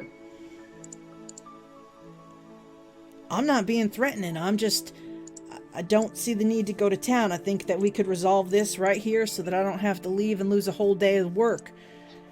It's real important that I support my family in the best way that I can. I absolutely appreciate that, Hank. But as I said before, I'm not a judge. None of us here are. We have a doctor for anybody that gets wounded. We have a journalist report on what we do. And Miss Kiyo and here are here to just serve out the actions of the law. We'd like to for you to come with us with no bloodshed, if that can be achieved. But if we solve things here, I fear that Bloodshed's the only result, and I would like to avoid that. I'm sure Luke would as well. I'm sure you would, for the betterment of your family. I don't want to see my family injured. Neither do I. Well, and you see him kind of takes the gun and he kind of puts it back in the holster on the saddle. Keeps his hand nearby it, and he's like, looks at Luke and he's like, we should go down and tell June that we're gonna lose part of the day's work at least, since we can't seem to appease this situation just by having a conversation with these folks. Luke kind of looks around. He's like, why don't we head down to the house and can sort this matter out. As far as I think I might ride along and head into town with you to take Hank to town, if that's of course. all right with you. No, that'd be a grand idea to do. We don't want a confrontation here, and she'll look to she'll keep an eye on Hank just very closely. Hank kind of looks at y'all. He's like, house is down the hill. You're gonna have to turn yourselves around. You first. I have to go retrieve the horse that ran off. Yes, so I was just gonna say, we might want to get that horse before it's gone. Duncan's still kind of like looking around. He looks at Sol. He's like, you didn't tell me you were gonna take him. You said you wanted to come visit a friend. Like, you didn't give me a heads up on like you were gonna question him about like crimes. I mean, what did he do? Rob a stagecoach? Hank, you rob a stagecoach? Hank just gives him a side eye. Doesn't answer the question. Duncan sits back and he like looks at Saul and he kind of under his breath this, Saul, I think he might have robbed a stagecoach. He's not telling me he didn't rob a stagecoach. That's right, Duncan. And the most important things we have to do for our friends is hold them accountable. So that's what I'd like your help in doing today. Should I go with Miss Kehoe and Miss Olive to go get that horse, and you wait here for us? That's up to Miss Kehoe. That'd be much appreciated. All right. And she'll look to Kehoe will look to Viola and say, if you wouldn't mind, stay here with Olive. I'll take her horse and we can meet back up. Absolutely, I can make sure that I do my best to take care of Miss Olive. Miss Olive, how's your head? Oh, much better. Thank you. All right. You're welcome. Maybe we should get you like a thicker hat to wear, and then if you fall, you won't take as much of a blow to the head. Let's get her helmet. Some bubble wrap. Olive says under her breath, maybe I should get you a face of thing that you can bite on so you don't have to say some stupid shit all the time. Kehoe starts giggling at that. Are you suggesting I get muzzled? That's not the first time I've been told that. I picture Olive having like just saying it under her breath, but loud enough that everybody hears her. Yeah, and she would help probably get off and let Viola get onto her horse. Still with keeping her shotgun, her more or less transferring the shotgun to Olive's horse too. Okay. So Duncan looks at you and he's like, "All right, let's go get that horse. We'll be right back. Or you're gonna wait here, right, Sol? Or are you gonna go down to the house and meet us at the house?" We'll wait for you. It shouldn't be too much longer. It's only one way for the horse to go. It's true. Hopefully it didn't fall down a mine shaft. That would be terrible. That it would be. And Yes. yet, Just saying. people will get the horse into. Duncan, please do not speak these things into existence. Well, I'm saying I almost fell down a mine shaft once, so I mean it's possibilities. Yeah, Kiyo will start riding up. Oh, I gotta go. I'll be back. Gotta keep up there. And he'll ride with Kiyo up the hill and out of sight. So those of you that are waiting, Hank is very quietly just sitting on the horse. He has not gone back for the gun, but his hand is still close. Luke is sort of keeping himself next to Hank, kind of nearby, and just kind of looking over, and he's like, so, what is it that this one's, getting chased down for? What one of his past indiscretions is coming back to haunt him? I mean, he's told me a few things, bar brawls that got out of hand, and maybe cheating at gambling at various establishments as he's traveled and things like that, and I mean other things just to get by when he was heading out this way. But I mean, I'm not fluent on the specifics, but as I understand it, he is wanted for murder. murder? That's as I recall. So yes. Who he supposedly killed? Like I said, so I don't know names, times, or any specifics other than that, but that is what he's currently wanted for. Hank says, who did I kill? I've been trying to make myself a better person for years now. Who am I supposed to have killed? So I believe that you would know that better than I. What if I told you I didn't kill anybody? If you don't have a name or any information like that, maybe somebody sent you after me because they got a grudge against me, and I'm an innocent man that's being harassed. Well, perhaps they do, but that individual that seems to have a grudge against you is the United States government. And you are wanted, sir, dead or alive, and I'm trying to enact a more gentler kind of justice and bring you in alive. And I don't know that justice is ever gentle, in my experience. Well, it can certainly be a lot harsher than this.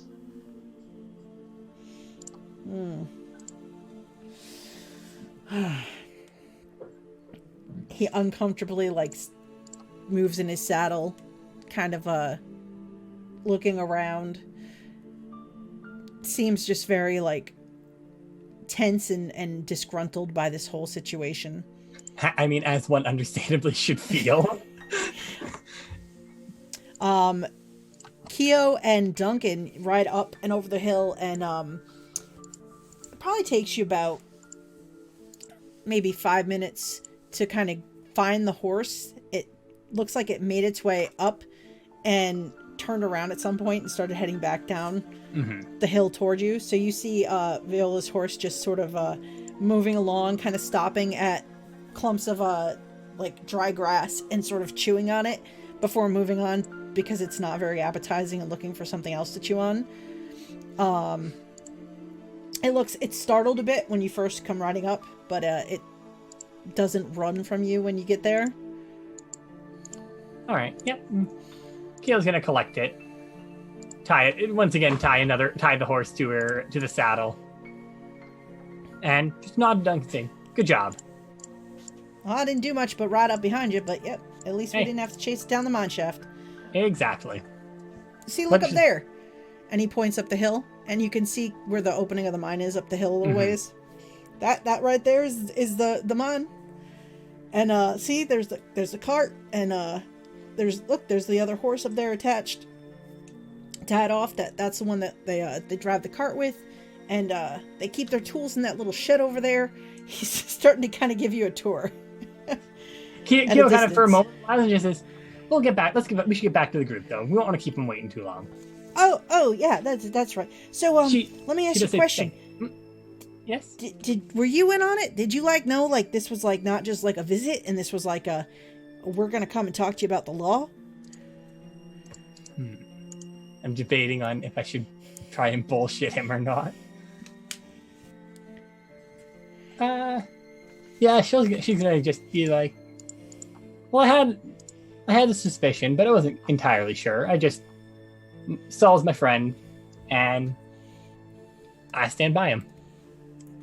I owe him a debt." Do you want to roll me a fast talk to fib to him? All right.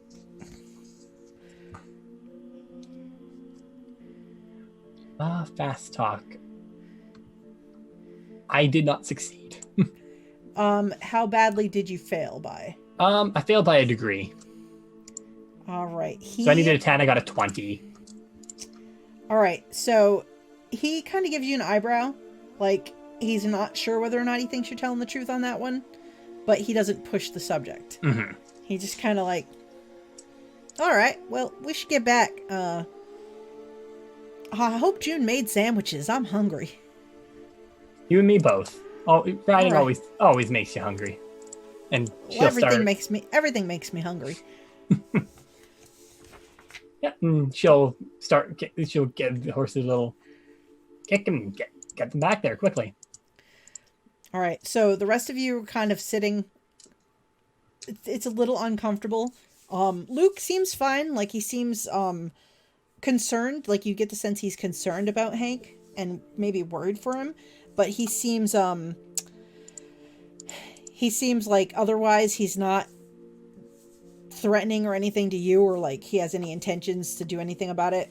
Hank is definitely like, as the minutes like kind of pass when you're waiting for Kiyo and Duncan to come back, you can see like almost like the wheels are turning, like he's sort of assessing the situation, and he's just very tense about the whole thing, but he doesn't make any moves or anything in that time.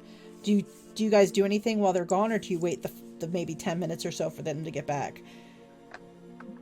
Because Hank doesn't do anything in this time. He just seems like he's sort of mentally kind of reading the situation and taking it all in. Well, I would say just basically watching out for any signs and being prepared in case somebody does make a move that's not quite kosher. So basically just being prepared.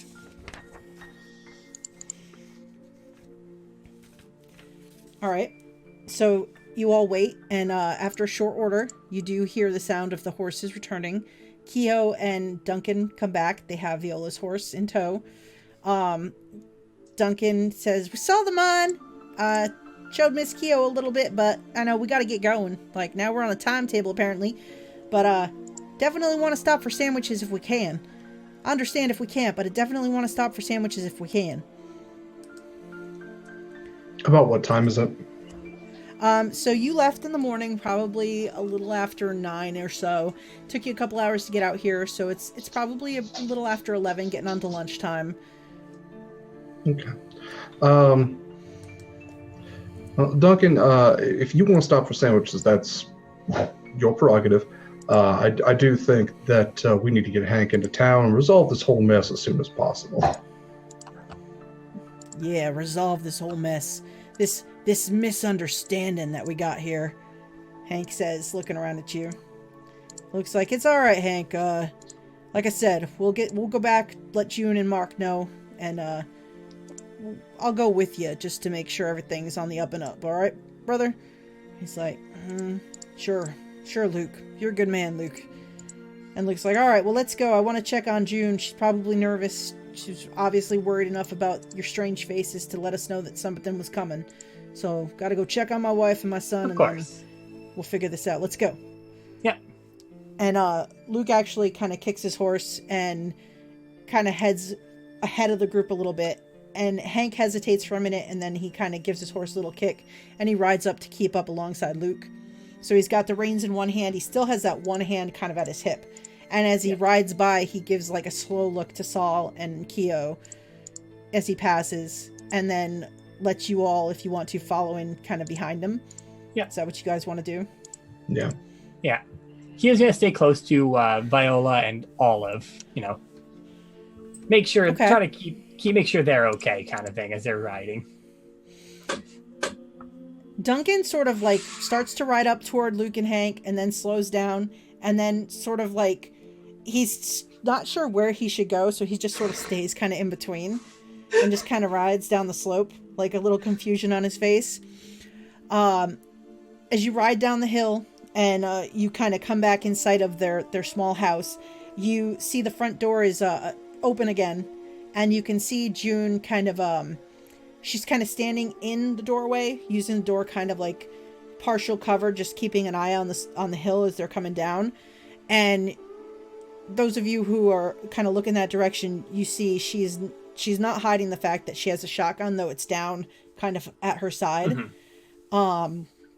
And when she sees Luke riding at the head with Hank close behind, she sort of comes out the front door, still with the shotgun kind of at her hip, pointed toward the ground.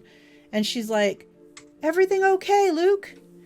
And he says, "Well, got some issues with Hank here. Apparently, these folks are here to bring him in to talk about some issues that maybe have arisen from some of his past indiscretions." And she's like, "Well, what do you mean indiscretions? Hank's a good man. He takes good care of us. He's always been very protective of me, and more so now with Mark. What's the issue with Hank?" Well, ma'am, there's just a question of some past legal issues, and Hank has assured us that they are mistakes. And honestly, I hope that they are. I hope that we take Hank into town, he answers a few questions, and all this can be resolved. And that's really what we want to do. We want to just solve a mystery here, answer some questions. Well, I don't know how I feel about that. I feel like, unfortunately, a lot of times things don't get resolved so much as people have an opinion and they just use that opinion to make their decision without really knowing what's going on with the person. Well, ma'am, I can assure you that all of us here are as unbiased as could be, and I can assure you that we will do everything in our power to see that true justice is enacted on your brother. A little voice comes from the open doorway. "What are you going to do with Uncle Hank?" And you see little Mark kind of standing in the doorway looking at you, kind of staring at Sol with this sad expression on his face. Young man, we're just going to ask your uncle some questions in town, that's all. I promise you no one's going to harm him, and I promise you nobody's going to hurt your uncle. Why can't you ask him questions right now? He's right there on that horse. See, Uncle Hank? And Hank's like, "It's all right, Mark. They're concerned about some stuff some bad people did, and somebody told them it was me, but it wasn't me, son. See, he told you right now it wasn't him. He said he's innocent." You're a very observant young man. Unfortunately, I'm not the one that needs to ask the questions, and I'm not the one that he needs to give the answers to. There are people much more important than me that deal with such matters. He looks at you, and his little lower lip quivers. Oh, he's trying to manipulate you.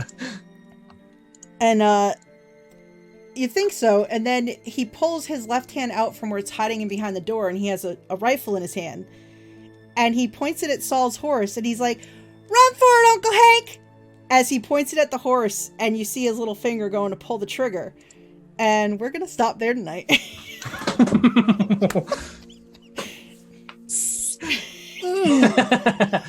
I'm getting the finger over here. The parent finger. I can't believe it, finger. Ooh, you're going to make me Give wait. this little boy a gun. Yes, I mean, so the little one, he pulls the And gun, was he's got thinking the of being rifle in nice hand. to him. Well, I mean, this is Uncle Hank. He's got to do something about this. All right, so as young Mark Probish draws his rifle from behind the doorframe and levels it not at Sol but at Sol's horse, in this instant, slow motion of June turning in shock. Luke's face is just completely shocked in that moment, and I'm sure the rest of you look varying degrees of startled at this. And I think we close on Dustin going, "Oh shit, he's got a gun!" So, with that, we fade out to black for this week, and we're gonna go around and as we close, if we're gonna do some, if you have plugs, if there's something you want to comment about the session today, or anything like that. And why don't we start with, we'll go with Callie. Hi, I'm Callie. You can find me at Capped Callie on Twitter. I am in Retroverse on Fridays, or on every other Friday on Scotty Hood's channel. Also on Dungeon Academy on Sundays at 6:30 on Power Score RPG. I do art. I do art, and you can commission me. And And it's that's awesome. And it's awesome. Just go to Callie's Twitter and you can find all the arts, and it's really cool. She's really And very true. And how about Vex? What do you got going on? Well, on Thursdays at 4:30 p.m. EST, on my channel at Fraction Moon D&D, you can find both Callie and I, as we play a Anthro Retroverse game. You can also find me on Scotty Hood's channel every other Fridays, opposite of Callie, as I play Retroverse as well on his channel. And you can just find me at Fractured Moon D&D. I stream sometimes there, like some games and such. I just beat Dark Souls 3 on it, so I'm moving on to Mass Effect eventually. Awesome. So, and you can find me at Vexy Hexy. I post a lot of, I retweet mostly a lot of cute stuff. Mostly cute girls, because I have a weakness. And also Callie's art. And Callie's art. Also, plugging Callie here, she also did the pictures for all the characters on my overlay for Fractured Moon game.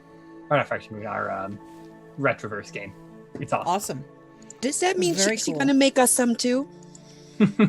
I should definitely try to commission She's ridiculously fast. Callie, we may have to talk. Okay, my busts are only $10. We may have to talk. So Okay. And if we come up with something, then you'll have to talk to everybody about what they want for their characters. Okay. Cool. All right. And how about D-Sword? What's up? What's going on? Hi, everybody. Yes, I am DSword16 on Twitter and Discord. On Twitter, I post about dogs and TTRPGs and a little bit of travel and just other fun stuff like that. You can also find me at actually quite a few things now. It all kind of, there was like a deluge of stuff. So on Saturday mornings, I am guesting on Open for Adventure for their Half-Rate Heroes show. I am going to be playing Raymond Olero, who is the adopted father of one of the main characters there.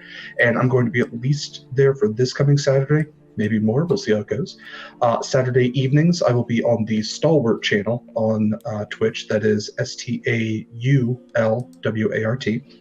For their Guild Spotlight games, where we play pre-written games from the DM's Guild. I also guested on an episode of the podcast Monster Crush with Heavenly, who you might know from the TTRPG community. And that's a podcast where we talk about monsters that we want to smooch. And it's a lot of fun. And my episode is specifically about dating locations you might go on a date with a monster and have a nice time. So you can give that a listen. You can download and listen anywhere you listen to podcasts. That sounds awesome. I like it. All right. And how about Vivacia? What's going on?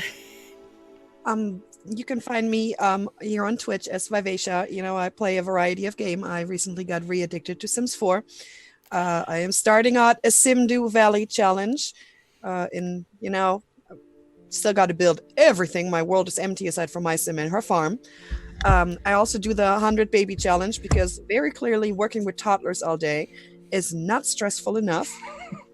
When it comes to TTRPG, well, I am here. I'm also playing a Flan Fortune and Fiends campaign at the Great Canadian Guy, which is kind of rough with the scheduling right now. So that's like, who knows when we're going to play again, where I'm playing an Eric Ganassi Sky Druid, the spookiest, most awkward druid ever, which I enjoy a lot.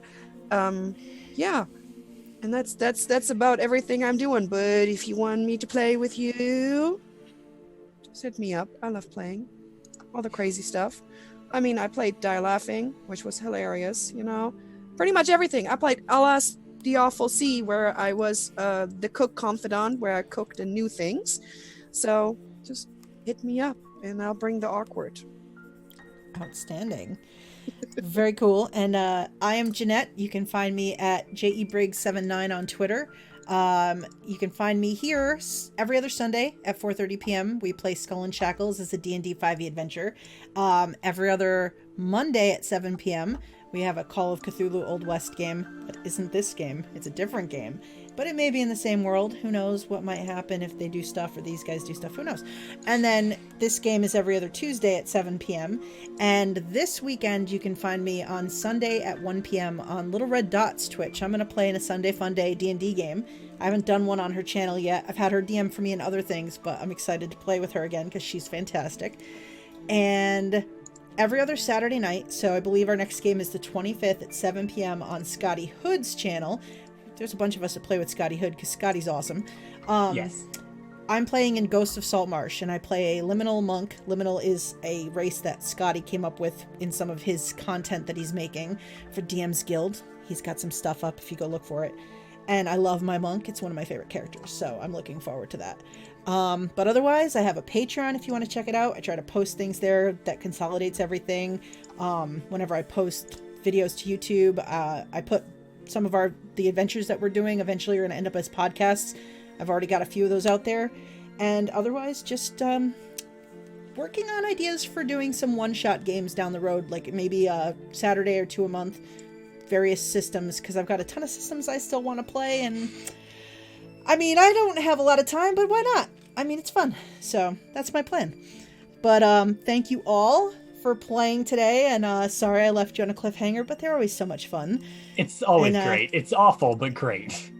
Well, I mean, thanks to, I believe it was Charles Dickens who first ever made a cliffhanger, so thanks to that for coming up with the idea, dude. But yes, we'll be back in 2 weeks. I'm excited. I'm looking forward to what happens next. I love this group. This has been fun so far, and I'm enjoying it, so. And I guess we'll see everybody later. Have a good week. Enjoy your games if you're playing, and take care. All right. Good night, everybody. Bye. Later.